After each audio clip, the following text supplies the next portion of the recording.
Ahora que mi padre falleció, no tenemos por qué seguir cuidándola. Carla lo dijo sin mirarme siquiera, como si yo fuera un mueble viejo ocupando espacio en su comedor. Daniel, mi único hijo, bajó la mirada hacia su plato y apenas murmuró casi inaudible: «Mejor váyase, mamá». El sonido de esas palabras me atravesó como un cuchillo. Todavía olía a flores del velorio de José Luis, aún me ardían los ojos por tantas lágrimas y aún así, me estaban echando. Fue en ese instante, en esa mesa, que supe que mi vida estaba a punto de romperse para siempre. Nunca pensé que a mis 68 años, con las manos ya cansadas de tantas décadas de trabajo, viviría un momento tan humillante. Pero aquí estaba yo, en la casa que ayudé a limpiar en la cocina, donde preparé incontables ollas de caldo de pollo y arroz con leche para mi nieto, escuchando cómo mi propia nuera me decía que ya no tenían obligación de cargar conmigo. El comedor se veía distinto sin José Luis. El mantel blanco, con flores rosadas que él tanto quería, estaba extendido sobre la mesa, pero todo se sentía más frío. Incluso la luz del foco parecía más triste. Su silla seguía allí vacía, exactamente donde él se sentaba para tomar su café de olla cada mañana. Yo me sorprendí buscándolo con la mirada varias veces, como si pudiera aparecer en cualquier momento y poner orden como siempre solía hacerlo. Habían pasado solo 7 días desde que enterramos a mi esposo. 7 días. Apenas una semana desde que vi cómo bajaban su ataúd, desde que escuché el golpe seco de la tierra cayendo encima. Aún cargaba conmigo el pañuelo perfumado que él usaba en el bolsillo de sus camisas. Lo guardaba en el fondo de mi bata para sentirme menos sola. Subía ese olor cada vez que el dolor me apretaba el pecho. Ese dolor volvió a apretarme cuando Carla habló. «Ya cumplimos, doña Elena», dijo con una seguridad que me sorprendió. «Su hijo y yo la hemos cuidado bastante tiempo, pero ya no podemos seguir así. Usted necesita un lugar donde la atiendan y nosotros necesitamos seguir con nuestra vida». Sus palabras rebotaron contra las paredes del comedor, tan frías como esas losetas que yo misma fregué esa mañana. Daniel, mi hijo, mi niño, al que cargué cuando tenía fiebre, al que ayudé a terminar la primaria cuando quería abandonar la escuela. Ese mismo niño ahora evitaba mis ojos. Se veía nervioso, pero no dijo nada para defenderme. Me esforcé por sonreír un poco, intentando no mostrar cuánto temblaban mis manos. «Cuidarme», pregunté con voz baja. «Yo no quiero ser una carga para nadie, pero José Luis apenas se fue. No he tenido ni tiempo para...». Carla me interrumpió, moviendo la mano en el aire como quien aparta una mosca molesta. «Precisamente, doña, por eso es mejor que lo hablemos ahora. Mire, hemos estado pensando que usted podría irse con su hermana a Tlaxcala o quizá a un asilo, pero vivir aquí ya no es posible. Ya hablamos de eso, ¿verdad, Daniel?» Daniel asintió con lentitud, como si cada movimiento le pesara. «Es lo mejor», mamá susurró. Usted estará más tranquila en otro lugar. Más tranquila». La frase me quemó el estómago. ¿Cómo podían saber qué era lo mejor para mí cuando ni siquiera habían sido capaces de sentarse conmigo un rato? Desde que murió su padre Daniel, solo entraba y salía siempre con el celular en la mano, siempre atendiendo llamadas de trabajo o escuchando las órdenes de Carla. En ese momento noté algo más. La mesa estaba servida solo para 3. ¿Dónde estaba mi plato? Miré alrededor confundida. Carla notó mi gesto y se apresuró a decir: «Ah, pensé que quizá no tenía hambre. Usted no ha comido casi nada estos días». Yo tragaba mis emociones como podía. No era la falta del plato. Era lo que simbolizaba ya no contaban conmigo. Eran 3 viviendo en esa casa y yo había dejado de ser parte. Respiré hondo. No quería llorar frente a ellos. No enfrente de Carla, que nunca me tuvo cariño. Ni enfrente de Daniel, que ya no parecía reconocerme. Me levanté despacio de la silla. Necesito ir a mi cuarto, dije apenas con la voz quebrada. Carla no dijo nada. Daniel solo movió la cabeza, y ese gesto fue peor que cualquier palabra. Subí las escaleras, sintiendo como si los pasos me pesaran más que nunca. Cada escalón me recordaba la vida que construía ahí Daniel, aprendiendo a caminar José Luis, arreglando la barandilla, yo barriendo mientras cantaba boleros antiguos. Todo eso, para que ahora me dijeran que sobraba. Cuando entré a mi cuarto, cerré la puerta con suavidad y me apoyé contra ella. Mis piernas por poco no me sostuvieron. El silencio llenó el cuarto, un silencio espeso y doloroso. Me acerqué al closet y tomé una de las camisas de José Luis, la azul, que siempre usaba los domingos para ir a misa. Apreté la tela contra mi rostro, respiré ese olor tan suyo, mezcla de jabón sote y café tostado. Viejo, ¿por qué tuviste que irte tan pronto?, susurré con un hilo de voz. Me senté en la orilla de la cama. Afuera, el murmullo de Carla y Daniel seguía. Escuché vagamente cómo Carla decía: en cuanto ella se vaya, podemos usar su cuarto para rentarlo. Nos ayudaría con el nuevo carro. Cada palabra era una estocada. Yo, que había cuidado a su hijo enfermo, que había cosido su ropa rota, que había prestado mis ahorros cuando a Daniel lo corrieron del trabajo hace años. Ahora era solo un estorbo, un cuarto, un espacio útil. Pero entre ese torbellino de dolor, una sensación distinta emergió. No era rabia, no todavía. Era una chispa muy pequeña, muy tenue, pero firme. No me voy a dejar pisotear, no después de todo lo que he vivido. No así. Y aunque no sabía exactamente cómo ese fue el instante en que entendí que mi historia no iba a terminar con ellos echándome a la calle. La noche casi no me dejó dormir. Cada vez que cerraba los ojos, escuchaba la voz de Carla, repitiendo su sentencia como un eco cruel. Ya hicimos nuestro deber. Ahora que mi padre falleció, no tenemos por qué seguir cuidándola. Ese cuidándola me revolvía el estómago. Eso era lo que pensaban, que yo era una carga pesada que habían arrastrado por obligación yo, que había entregado toda mi vida por esa familia. Pero mientras el amanecer se filtraba por las cortinas, junto con el canto de los primeros pájaros, algo dentro de mí quiso responder al dolor, volviéndose hacia atrás, hacia los recuerdos que construyeron la mujer que soy. Crecí en una casa pequeña de adobe, en las afueras de Cholula. Mi madre siempre olía a masa recién molida, y mi padre tenía manos ásperas de trabajar la tierra. No éramos ricos, pero nunca nos faltó comida caliente ni la sensación de estar juntos. Yo aprendí desde niña que el amor se demuestra con acciones: levantarse temprano, hacer tortillas, ayudar al vecino sin pedir nada, a cambio cuidar a los mayores. Quizá por eso me enamoré tan pronto de José Luis. Él era aprendiz de herrero cuando lo conocí. Recuerdo la primera vez que lo vi en la fiesta del pueblo, camisa blanca, sonrisa tímida, cabello negro lleno de sol. Pero más que su aspecto, me enamoró su manera de mirar a la gente con respeto, con paciencia, con esa bondad que no se finge.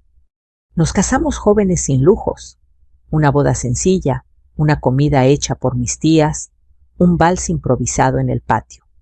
Y aunque no teníamos nada, lo construimos todo juntos. Recuerdo cuando compramos nuestro primer lote en Puebla. Era solo tierra y piedras, pero para nosotros era un sueño. Durante años, José Luis trabajó en obras mientras yo cosía ropa para vecinas y cuidaba niños del barrio para ayudar con los gastos. Entre los dos, levantamos las paredes una a una. La cocina la pinté yo. Él instaló las ventanas. Y cuando Daniel nació, cuando lo escuché llorar por primera vez, sentí que todo sacrificio tenía sentido. Daniel creció rodeado de amor. José Luis no dejaba dormir a nadie. Cuando lo veía enfermo, caminaba por toda la casa con él en brazos, murmurando canciones que inventaba en el momento. Y yo vivía para mis dos hombres. Daniel era un niño dulce, algo tímido, pero siempre muy pegado a mí. Mi niño de ojos grandes, le decía José Luis. Pero el tiempo cambia a las personas. O quizá la vida las va moldeando hacia rumbos que nunca imaginamos. Daniel entró a trabajar en una oficina y conoció a Carla. Al principio me pareció una muchacha amable, educada, de sonrisa controlada, de esas que se nota que analizan todo antes de decir una palabra. Pero algo en sus ojos siempre me generó desconfianza. Era una mirada que evaluaba, que medía, que clasificaba. No miraba a las personas, las calculaba. Daniel, ciego de amor, nunca lo vio. Se casaron en una ceremonia formal en un salón elegante. Carla escogió todas las flores, la música, el menú. José Luis y yo solo asentíamos felices, pero relegados como invitados secundarios en la boda de nuestro propio hijo. Al año siguiente llegó mi nieto Emiliano. Y ahí empezó mi segunda vida, la de abuela entregada. Cuando Carla regresó a trabajar después de la licencia, fui yo quien cuidó al niño. Me mudé temporalmente a su casa mientras se acomodaban. Ese temporalmente se volvió permanente sin que nadie lo dijera en voz alta. Cocinaba para todos, limpiaba, llevaba a Emiliano al kinder, lo ayudaba con la tarea. Me aprendí los horarios de las vacunas, las reuniones con la maestra, las fiestas patrias.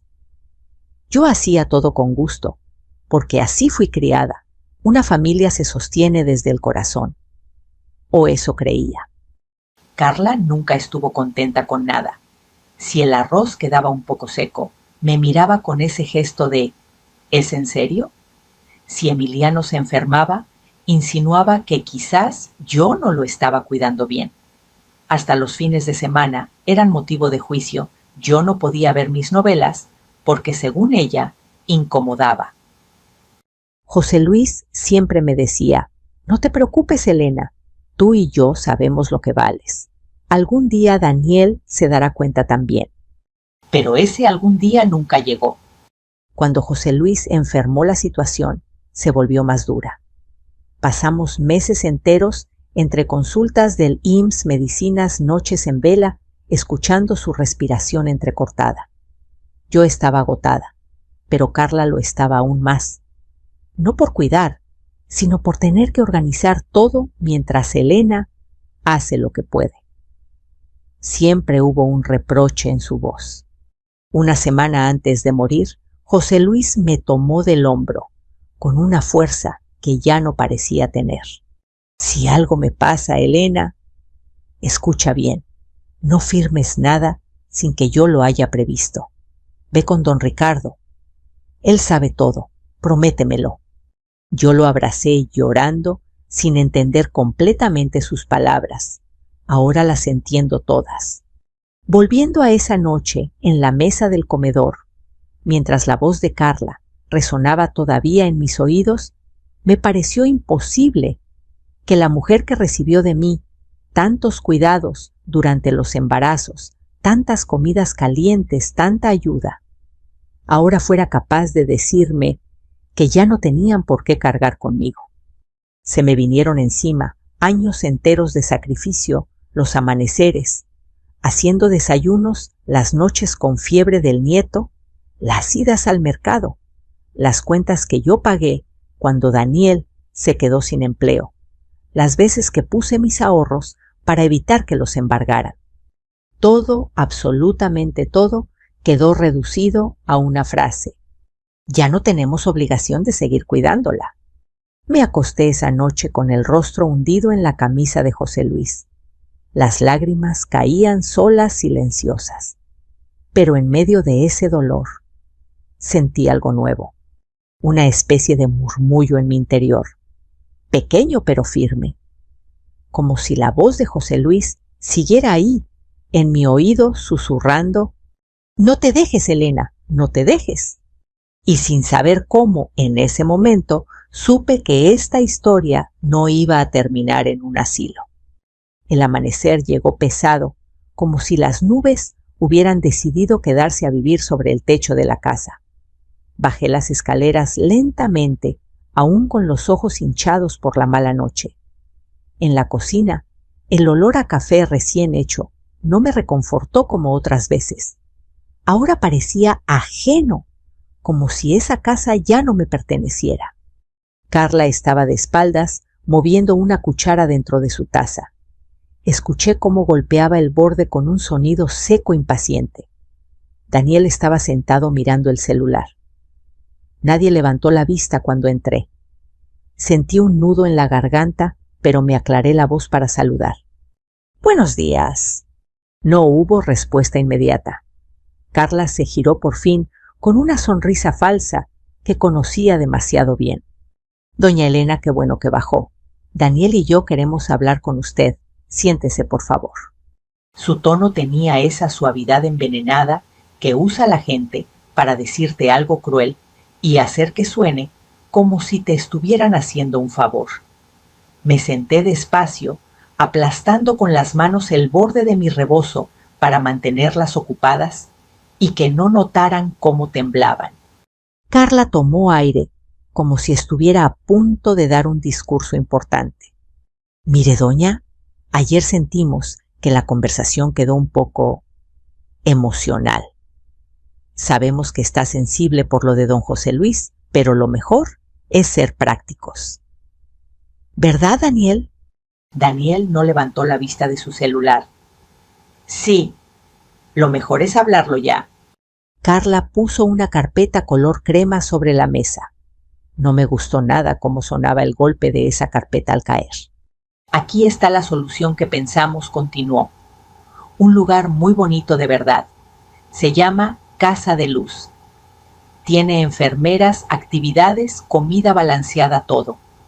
Usted estaría muy bien ahí». Sentí un escalofrío recorrerme la espalda. «¿Un asilo? ¿Una residencia para adultos mayores?», corrigió ella con un tono ansioso por sonar elegante. «Mucho mejor que estar aquí sola todo el día. Y nosotros podemos visitarla cuando queramos». Era mentira. Lo sabía. Era exactamente lo que deseaban enviarme, lejos de deshacerse de mí sin tener que cargar con la culpa directa. Daniel por fin habló. «Mamá, Carla y yo no lo hacemos por mal, pero usted necesita atención y nosotros estamos muy ocupados. No podemos seguir así». Seguir así. Como si cuidarme fuera un tormento. Como si yo hubiera hecho menos que ellos durante años. Respiré hondo para contener las lágrimas. «¿Y qué quieren que haga?» Carla abrió la carpeta y sacó un papel con partes resaltadas en amarillo. «Solo hay que firmar aquí. Es un consentimiento para que la residencia la reciba. Y otro detallito sin importancia. Es sobre la casa». Mi corazón se detuvo un segundo. «¿Qué tiene que ver la casa?» «Ah, pues», dijo Carla, bajando la voz. Para sonar más dulce, hemos hablado con un arquitecto y nos dijo que podríamos remodelar. Pero para eso la casa debería estar a nombre de Daniel. Usted sabe. Responsabilidades, pagos, arreglos. Las cosas se facilitan así». Daniel agregó sin mirarme. «Es solo un trámite, mamá. Nada más». Mi respiración se volvió espesa. Ese documento no era un trámite. Era una renuncia, una entrega forzada. «¿Por qué quieren que firme eso?», ahora pregunté, tratando de mantener un tono firme. Carla no se molestó en disimular más. «Porque si no firma, será un problema para todos. Y no queremos hacer las cosas difíciles. Usted tiene que entender que ya no puede vivir aquí». Silencio. El sonido del reloj de pared marcó unos segundos que parecieron eternos. Y de pronto, algo en mí cambió. No sé si fue la imagen de José Luis diciéndome no firmes nada sin entenderlo, o la forma en que Carla me hablaba como si fuera una anciana ignorante. Pero sentí que una parte de mí, una parte que creí perdida, despertaba. Me puse de pie. Déjenme pensarlo. No hay mucho que pensar, dijo Carla de inmediato. De hecho, lo ideal sería que lo resolvamos hoy, o mañana a más tardar. Me dirigí a mi cuarto, sin decir nada más. Cerré la puerta y me apoyé en ella, igual que la noche anterior. Mis manos estaban frías. Me acerqué al closet y abrí el cajón inferior, donde guardaba mis cosas más personales, cartas de José Luis Rosarios, viejos fotos descoloridas. Ahí, envuelta en un pañuelo amarillo, encontré la pequeña llave que mi esposo me había dado 6 meses antes de morir. Guárdala. Te va a servir algún día, me había dicho. En ese momento, sin entenderlo, yo pensé que hablaba del candado del taller. Ahora sabía que no. Usé la llave para abrir un compartimento oculto en la parte de atrás del cajón. Dentro había una carpeta azul cubierta de polvo. Mis manos temblaron cuando la saqué. La abrí y ahí estaba. Copias de escrituras. Una tarjeta con el nombre Lic. Ricardo Salgado, notario público. Un sobre café sellado con la letra de José Luis. Y una nota breve, escrita con su caligrafía firme. Elena, si estás leyendo esto, es porque lo que temí está pasando. No confíes ciegamente, tú tienes derechos. Y esta carpeta es tu protección. Ve con Ricardo. Sentí un golpe de aire en el pecho, una mezcla de alivio, dolor y rabia contenida durante años. Me senté en la cama mientras acariciaba las letras de José Luis como si fueran su mano. De repente las voces de Daniel y Carla subieron desde abajo. Tenemos que convencerla hoy, decía Carla. Si no firma, nos quedamos atorados. Pero es mi mamá, murmuró Daniel. Pues entonces, dile que firme, ya basta. Cada palabra era gasolina y mi determinación la chispa. Me levanté sosteniendo la carpeta contra mi pecho. ¡Viejo!, susurré, gracias por no dejarme sola. Gracias por pensar más allá de tu propia muerte. Sequé mis lágrimas. Y ahí, en ese cuarto donde había pasado tantas noches cuidando a mi nieto, limpiando, cocinando, sirviendo, decidí que no iba a dejar que me quitaran lo que José Luis y yo construimos con nuestras propias manos. Ni con papeles, ni con gritos, ni con mentiras. Algo dentro de mí, enterrado bajo años de obediencia y sacrificio, finalmente despertó. No me voy a dejar. No esta vez. No dormí más de 2 horas aquella noche. Cada vez que cerraba los ojos, veía a Carla sosteniendo esa carpeta beige que quería que firmara. Y escuchaba su voz tan fría que parecía hecha de hielo. Ya no puede vivir aquí. Pero luego veía la letra de José Luis en la nota de la carpeta azul y esa imagen me devolvía el aire al pecho. Ve con Ricardo. Eso dijo él, y eso haría. A las 7 de la mañana estaba lista, aunque no había desayunado ni una tortilla. Me puse mi suéter gris y un rebozo azul que José Luis me regaló un día de las madres. Tomé la carpeta azul y la guardé en mi bolsa grande de cuero, esa que siempre uso cuando sé que saldré a hacer algo importante. Salí sin hacer ruido. No quería enfrentarme a Carla ni a Daniel antes de tiempo. Sabía que intentarían interrumpirme o convencerme o manipularme como lo habían hecho tantas veces. Es mejor así, me repetí mientras bajaba por la calle empedrada hacia la parada del camión. El viento fresco de la mañana me golpeó el rostro. Por primera vez desde que José Luis murió, sentí la necesidad urgente de respirar profundamente, como si mis pulmones hubieran estado cerrados durante semanas. La ciudad recién despertaba panaderías, abriendo estudiantes con mochilas, el olor a tamales y atole en los puestos de la esquina. Todo parecía normal, como si la vida continuara. Pero para mí no era un día normal. Era el día en que decidiría defender lo que me quedaba. La oficina del notario quedaba en una calle tranquila del centro, en un viejo edificio color crema. Tenía una placa dorada que decía LIC, Ricardo Salgado, notario público número 12. Empujé la puerta de vidrio con timidez. Adentro, el aire olía a papel, tinta y madera antigua. Una secretaria de cabello recogido levantó la vista. «Buenos días, señora. ¿Tiene cita?» Respiré hondo. «No, pero el licenciado Ricardo me dijo que viniera algún día. Soy Elena García. Era esposa de José Luis Ramos». Los ojos de la secretaria se suavizaron. «Ah, sí, el licenciado mencionó su nombre. Pase, por favor». Me hizo pasar a una oficina amplia, con libros gruesos en estantes de madera oscura y diplomas enmarcados. Detrás del escritorio estaba él, un hombre canoso, de rostro amable, que se levantó en cuanto me vio. «Doña Elena», dijo acercándose. «Lo lamento muchísimo. José Luis era un hombre excepcional».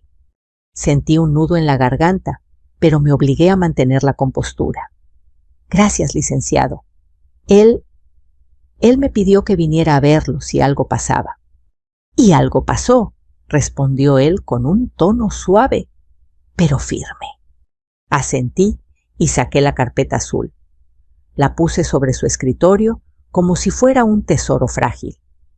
Él la abrió con cuidado, revisó los papeles, leyó la nota de José Luis y después me miró con una expresión que no supe descifrar. «Doña Elena, su hijo o su nuera le han pedido que firme algo recientemente». Mi corazón se encogió. «Sí, un documento para poner la casa a nombre de Daniel y uno para irme a una residencia». Ricardo soltó un suspiro pesado, como quien confirma sus peores sospechas. «José Luis imaginó que esto podría ocurrir», dijo mientras tomaba uno de los papeles. «Por eso dejó todo preparado para protegerla». Mi pulso se aceleró. «¿Protegerme de quién?» «No de alguien en particular», respondió con diplomacia, «sino de cualquier situación injusta que pudiera presentarse». Luego abrió un legajo color amarillo y me lo entregó. «Esta es la escritura actual de su casa. José Luis la actualizó hace 4 años. Mire aquí». Me señaló un párrafo subrayado. «Derecho de usufructo vitalicio a favor de la señora Elena García.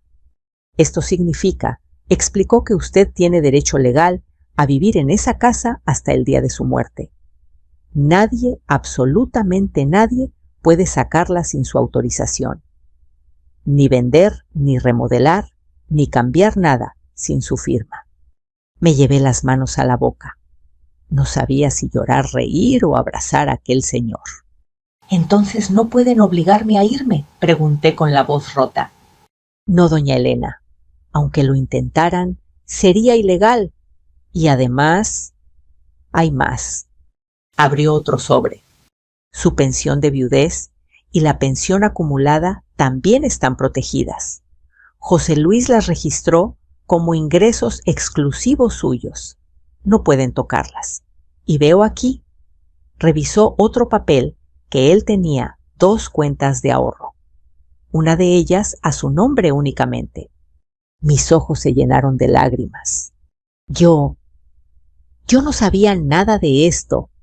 José Luis quería evitarle preocupaciones, respondió el notario con un tono que rozaba la ternura. Pero también sabía que las familias cambian.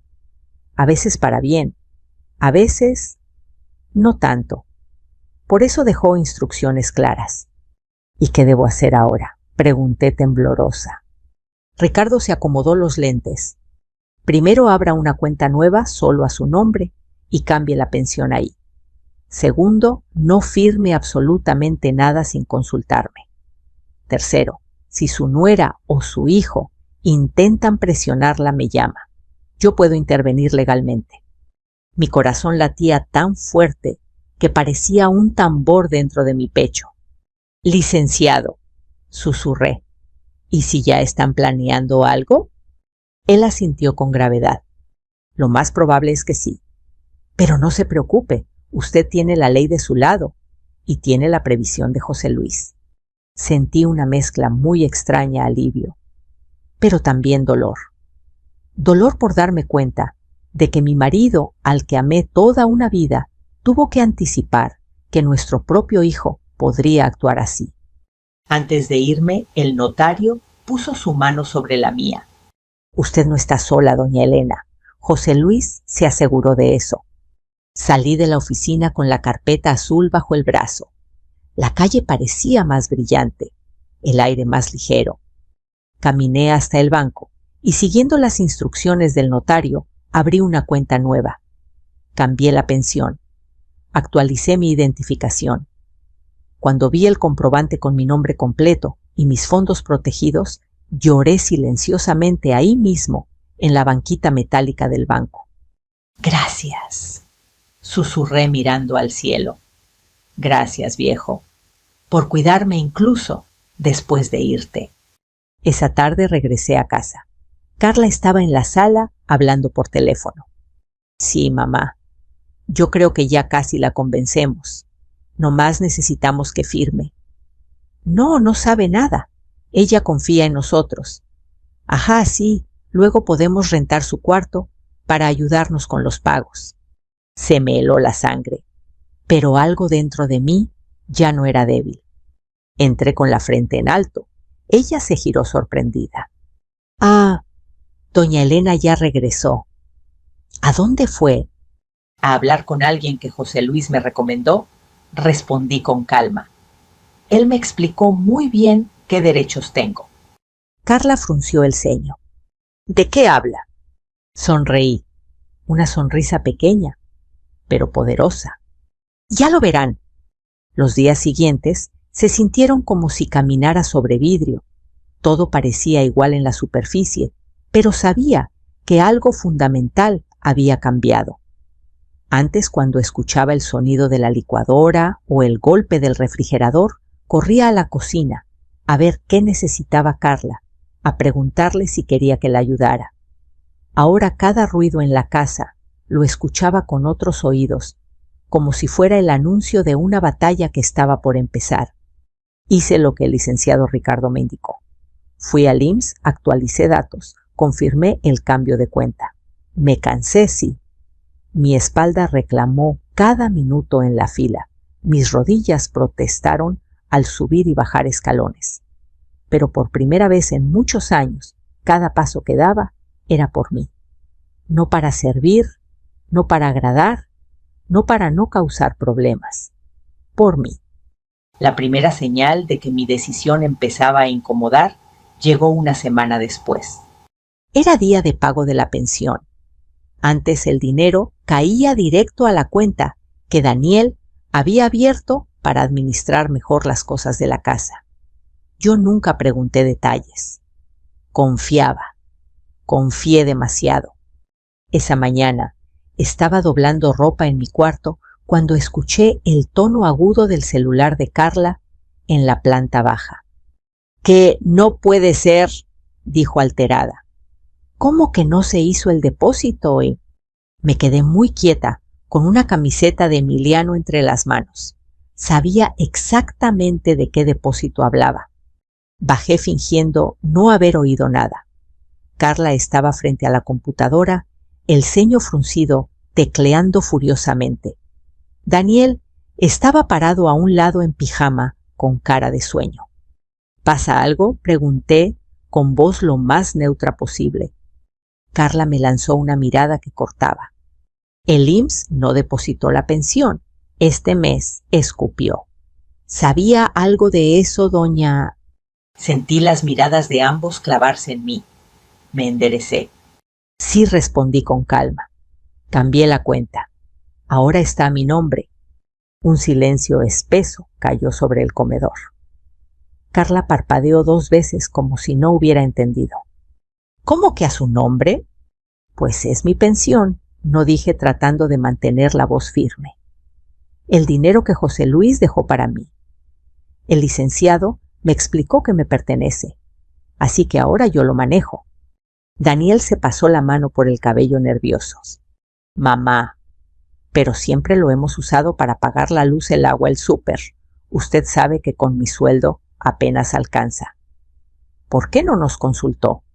Sentí un pequeño pinchazo de culpa, reflejo automático de tantos años de ceder, pero lo detuve antes de que creciera.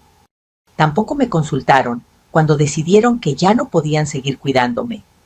Contesté mirándolo a los ojos. Solo aplico la misma lógica. Carla golpeó la mesa con la palma abierta. «¡Esto es increíble!», exclamó. «Nosotros aquí partiendo, nos el alma, y usted de repente se vuelve desconfiada». ¿Qué le llenó la cabeza ese tal Ricardo? La forma en que escupió el nombre del notario me encendió por dentro, pero no perdí el control. Lo único que él hizo fue explicarme mis derechos, dije, y que yo no soy una menor de edad, sé manejar mis cosas. Sus cosas, se burló Carla. Doña, con todo respeto, si no fuera por nosotros, no tendría ni dónde vivir. Ahí fue cuando algo se rompió del todo. Ya no era solo el dolor, era indignación pura.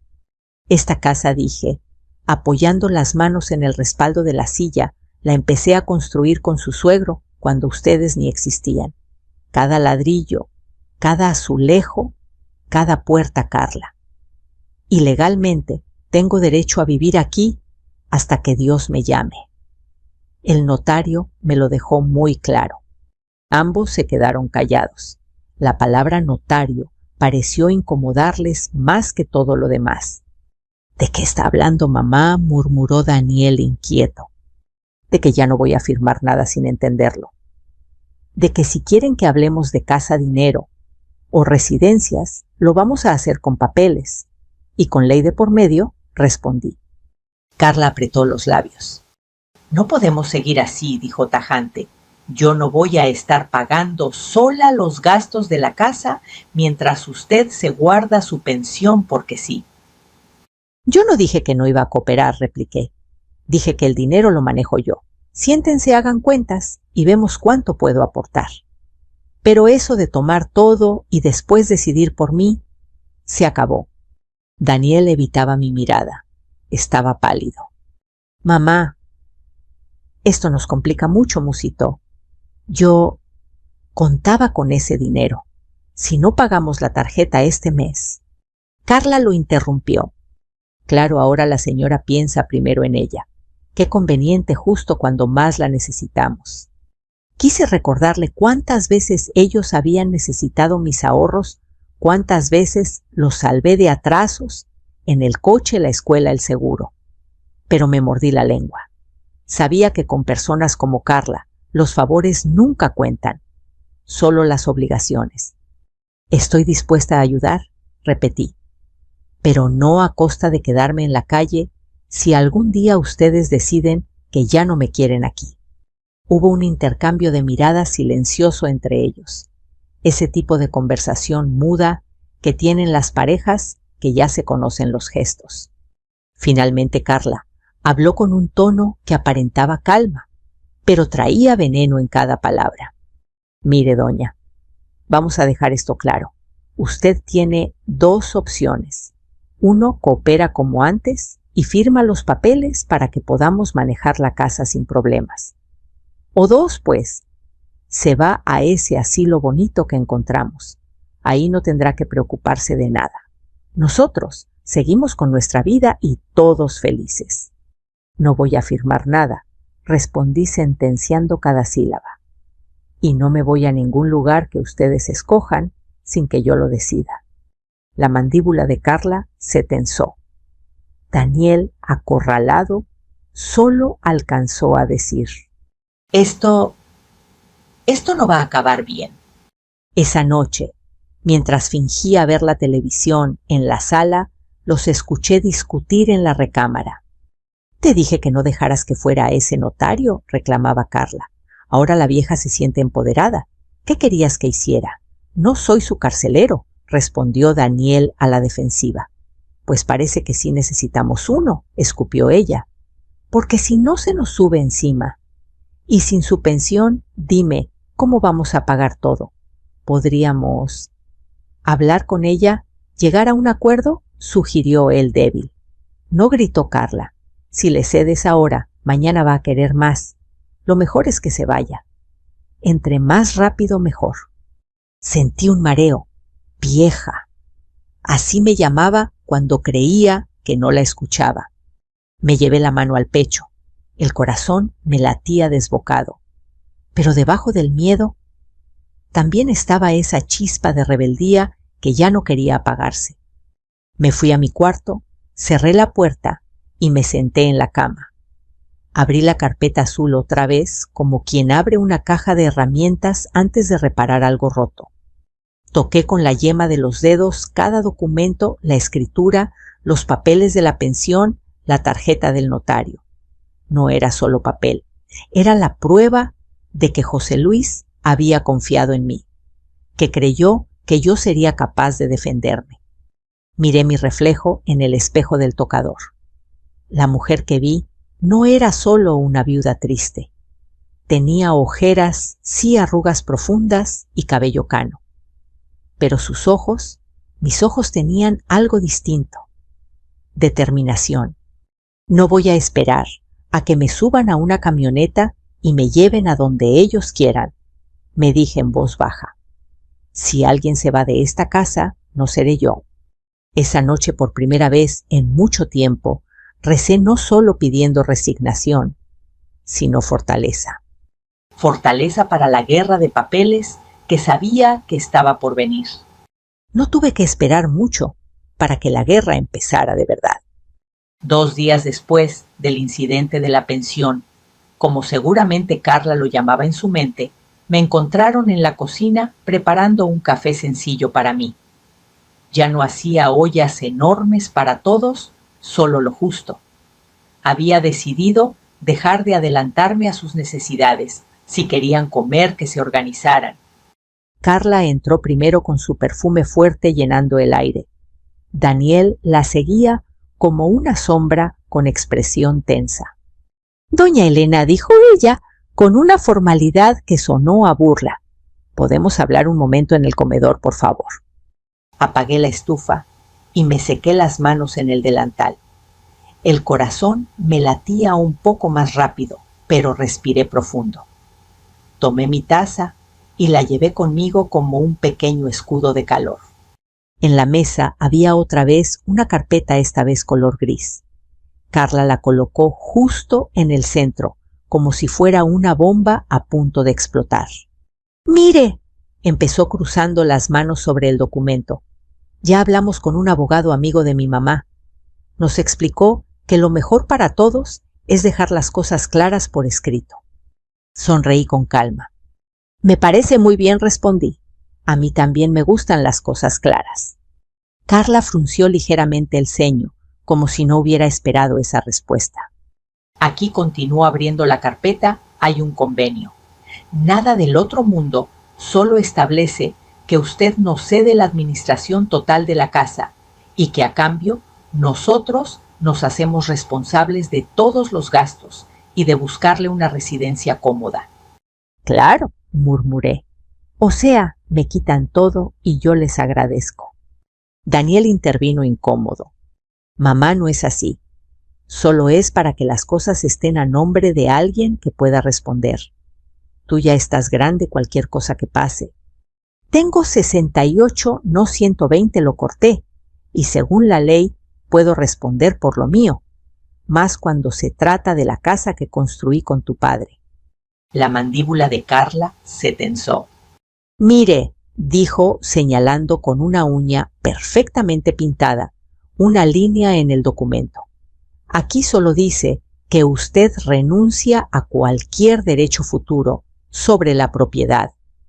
Pero a cambio, yo gano un cuarto en un asilo donde nadie me quiere.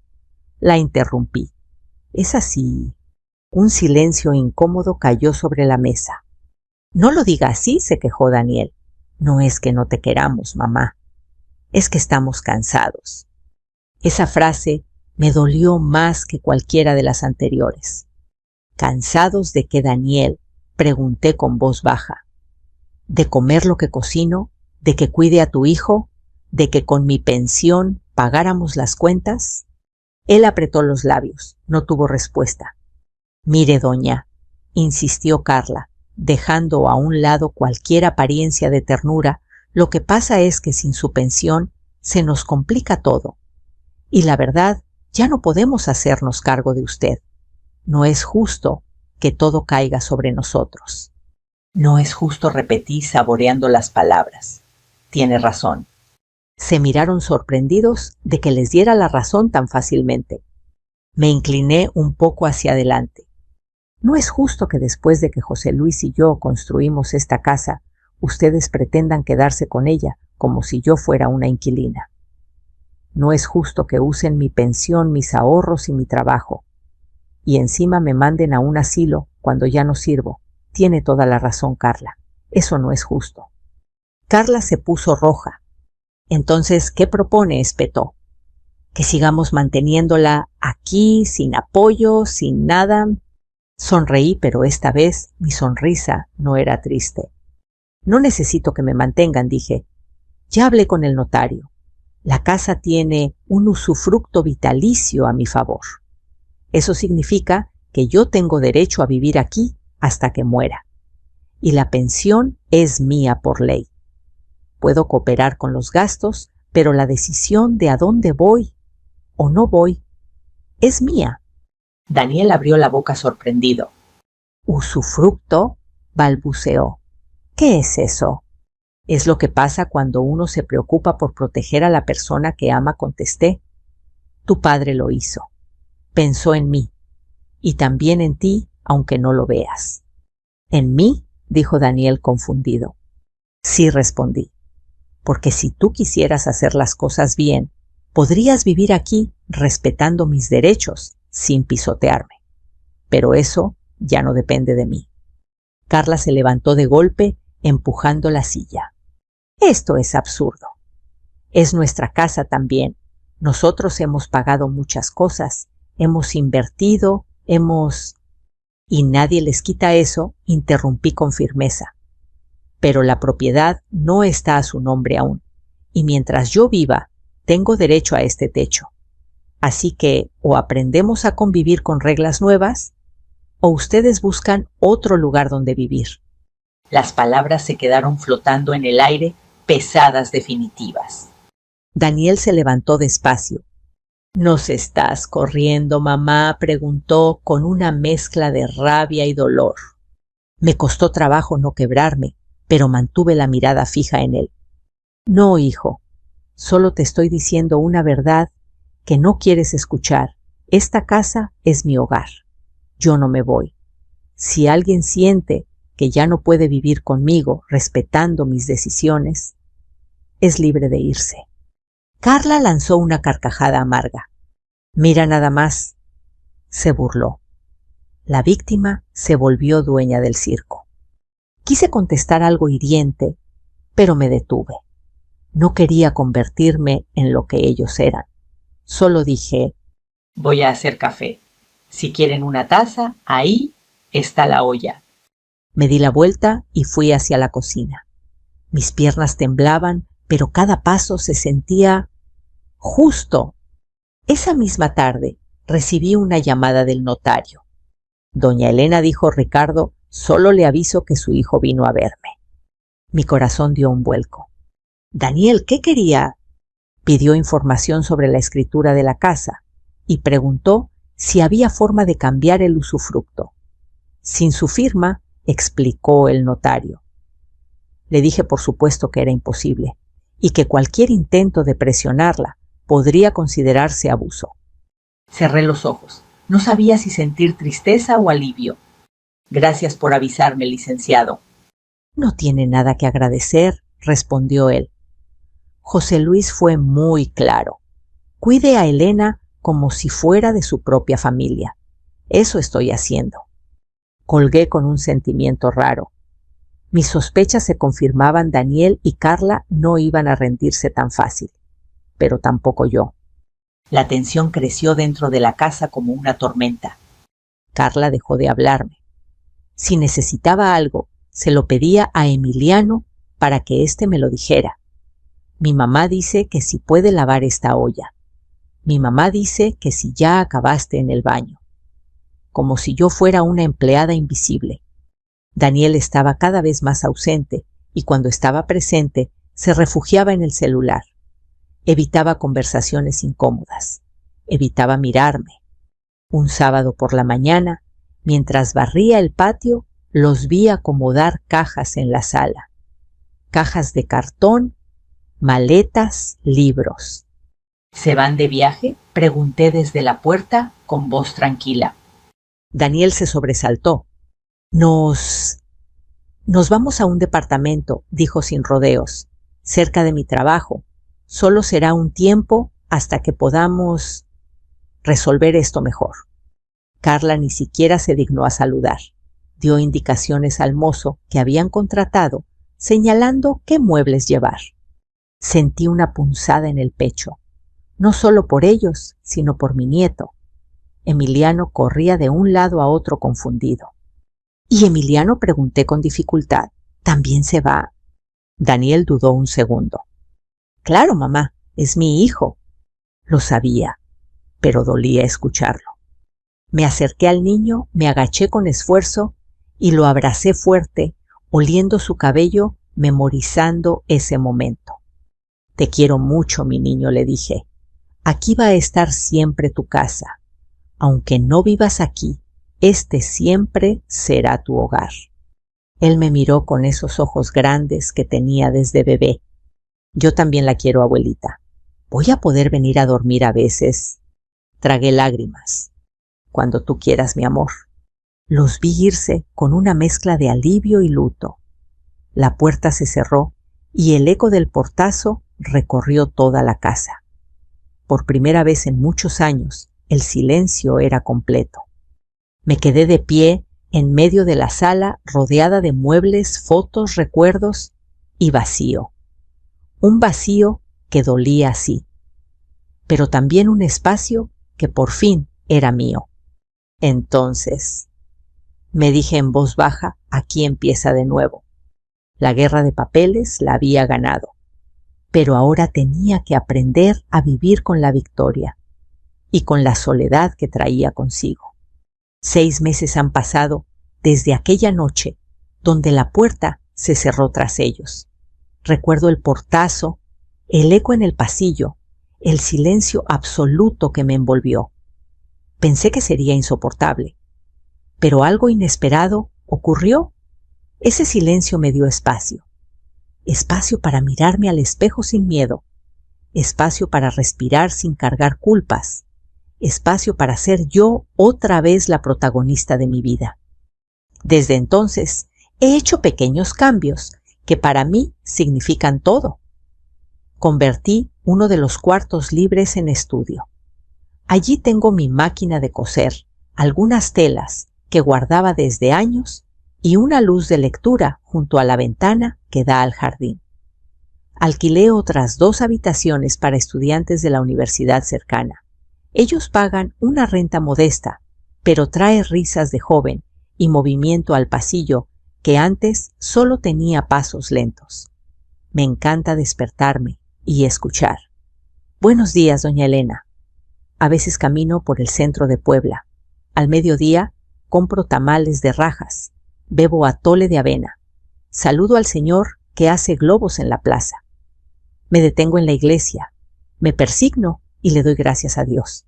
Y sí pago mis cuentas. Pago luz, agua, supermercado, todo con mi dinero. Me siento libre al ver mi nombre en el recibo.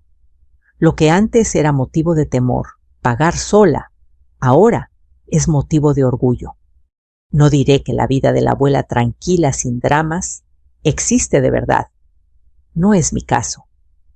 Aún hay días en que me duele la espalda al levantar la escoba o me saturan los recuerdos de las risas de Daniel cuando era niño. Pero ya no vivo atrapada por esos recuerdos. Ahora los uso como combustible. Y ellos, Daniel y Carla, siguen viviendo en el departamento. Les lleva más de 1 hora llegar a su trabajo y su rutina parece acelerarse cada día. Me envían mensajes ocasionales. Mamá, ¿cómo está todo? ¿Necesita algo? Y yo contesto con simpleza. Estoy bien. Porque no necesito que ellos sientan culpabilidad, necesito que respeten. Una mañana recibí un sobre sin remitente. Dentro había 5,000 pesos y una nota sin firma, por si necesita algo extra. Lo siento. Me sentí sorprendida, no feliz, porque la felicidad no se compra. La dignidad, sí. Hace unas semanas me llamaron del Centro de Apoyo a Personas Mayores del barrio. Querían que compartiera mi historia. Me preguntaron si me animaba a hablar delante de un grupo de mujeres que estaban siendo ignoradas por sus propios hijos, que estaban perdiendo casas o sus pensiones sin saberlo. Dudé.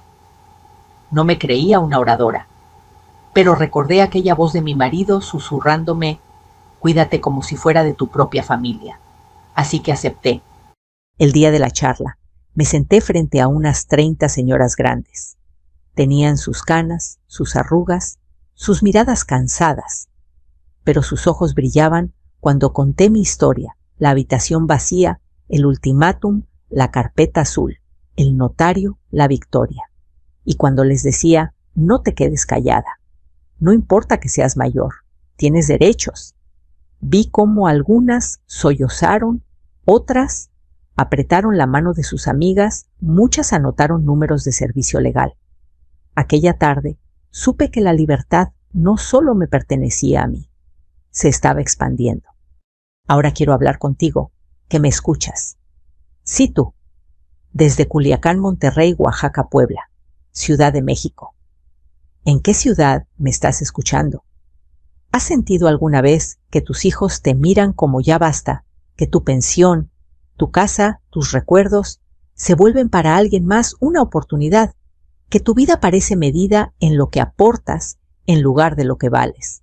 Si la respuesta es sí, respira y luego levántate lentamente tan despacio como tu corazón lo permita, porque nunca es tarde para decir estoy aquí, tengo derechos, yo también importo. Si te gustó esta historia y te ayudó a ver que no estás sola, te invito a suscribirte al canal. Deja un comentario con la ciudad en la que te encuentras, para que yo vea hasta dónde ha llegado esta voz, porque juntos éramos olvidados, pero juntos podemos hacernos escuchar. Sí, tenemos más historias, historias de madres que creían que no tenían voz y que hoy levantan la mirada, historias de justicia, de respeto, de amor propio. Así que no te vayas. Quédate un momento más, pulsa ese botón de suscribirse, comparte esta historia si conoces a alguien que la necesita. Y cuando te toque cerrar los ojos esta noche, recuerda, ya no estás sola, no estás sola.